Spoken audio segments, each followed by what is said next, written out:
Hello YouTube, my name is Nero. Today we have some Call of Duty Modern Warfare Remastered, and not even a week after the DMR-25 sniper rifle and the PKM light machine gun started showing up in the Modern Warfare Remastered game files, a brand new submachine gun has also started to appear in the game files. The brand new SMG that's going to be coming to Call of Duty Modern Warfare Remastered is going to be known as the MAC-10. It actually looks a lot like a cross between the Black Ops 1 MAC-11 and the Advanced Warfare MP11. Now, as always with leaks and stuff like that, I can't actually show you guys any images or videos here in this particular video because Activision would throw a fit and copyright strike me. So check the link down there in the video description. It'll take you over to a Reddit post where you guys can actually see images as well as the inspect animation of the brand new MAC-10 submachine gun. I wonder what they're going to be doing with this because the DMR-25 and the PKM showed up, I think like 5 days ago or something like that, and then this popped up as well. So I wonder if they're all going to be released at the exact same time. It makes a lot of sense. If you think about the first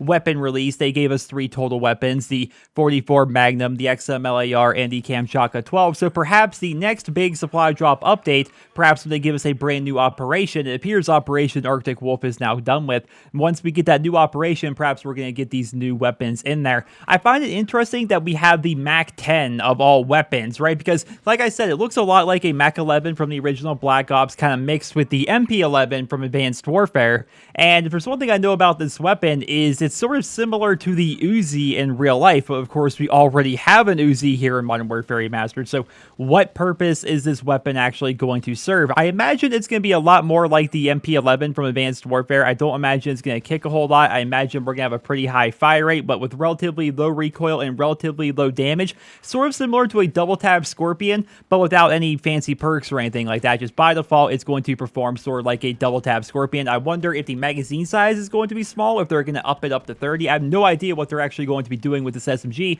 but it looks pretty cool. And like I mentioned, if they're going to be adding weapons to the game, I think it would be cool if we got a brand new submachine gun, because the MP5, the 74U, and the P90 are great, but the Scorpion is pretty weak without double tap, and even with double tap, it's hard to use. And the Uzi is pretty weak, all things considered, right? So you only have 3 really viable SMGs in the vast majority of situations. It would be nice to have another option, and that appears to be what we're going to be getting here with the MAC-10. We're going to have to see how it plays out. But of course, this Reddit post does not only just give us information regarding the MAC-10, it also gives us some more insight to the new attachments that are going to be coming to the game in the near future. And what's really awesome is we actually now can see in-game models. We have models for 3 new attachments that were previously not in Call of Duty 4, but have appeared in Modern Warfare 2 and Modern Warfare 3. We can now see the holographic sight, the reflex sight, and are you guys ready for this? The underbarrel shotgun, right? A lot of people have been talking about the heartbeat sensor showing up in game files. Well, we actually have an in-game model for the old Master Key. It appears to be making its return. That's actually pretty interesting because the first 2 attachments, right? The holographic sight and the reflex sight, you could argue that those are just cosmetic replacements for the red dot sight. I mean, the holographic and the reflex, they're basically just different reticles, right? They're not really going to be doing a whole lot extra that a red dot sight doesn't already do.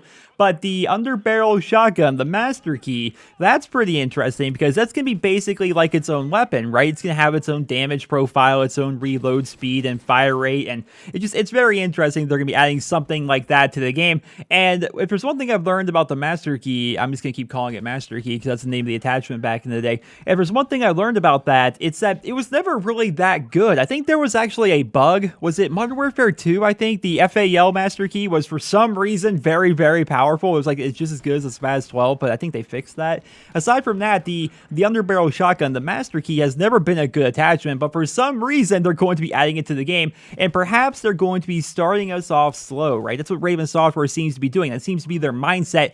Perhaps when we get these new weapons, again, the DMR-25 sniper, it's more or less a marksman rifle, the PKM light machine gun, and the MAC-10 submachine gun, perhaps when we get those, we're also going to get these new attachments in the game, and these new attachments are not going going to be very game-changing to start things off, right? They're basically going to be cosmetic replacements for your red dot sight and an under-barrel shotgun, which is not going to be doing probably that much damage. I mean, it can't be worse than the W1200, so who knows? Maybe it's actually going to be good. So maybe we start off with that, and then later on down the line, we start getting some of the more powerful attachments like thermal scopes and variable zooms for our sniper rifles and heartbeat sensors and the all-powerful extended mag. When they add extended mag to this game, it is going to fundamentally change the game from the ground up. And I can't even imagine like an AK-47 with extended mag, a double tap Scorpion with extended mag. That is going to be absolutely insane. So I have to wonder how they're going to do that. But ladies and gentlemen, I would like to give a thanks before the end of the video here to Earthbound Fan, Tails, as well as Samuel. These are the same three people that have leaked all this information to us so far. They have been right 100% of the time. They've leaked to us absolutely everything, and everything has actually come true. So these are actually in the game files. They're actually showing us stuff from the game files itself, and that means these are actually going to be coming to the game probably sooner rather than later, right? So ladies and gentlemen, I hope you guys all enjoyed this video. Just a quick one, just letting you guys know, new weapon as well as new attachments, and these attachments actually have in-game models at this point. They're not just, text showing up actually in the game files. We actually have models in the game files now, which says they're probably going to be coming to the game relatively soon. But of course, you never know with Raven Software. I hope you guys will enjoy this video. Let me know your thoughts down there in the comment section below, and I hope you guys all have a wonderful day.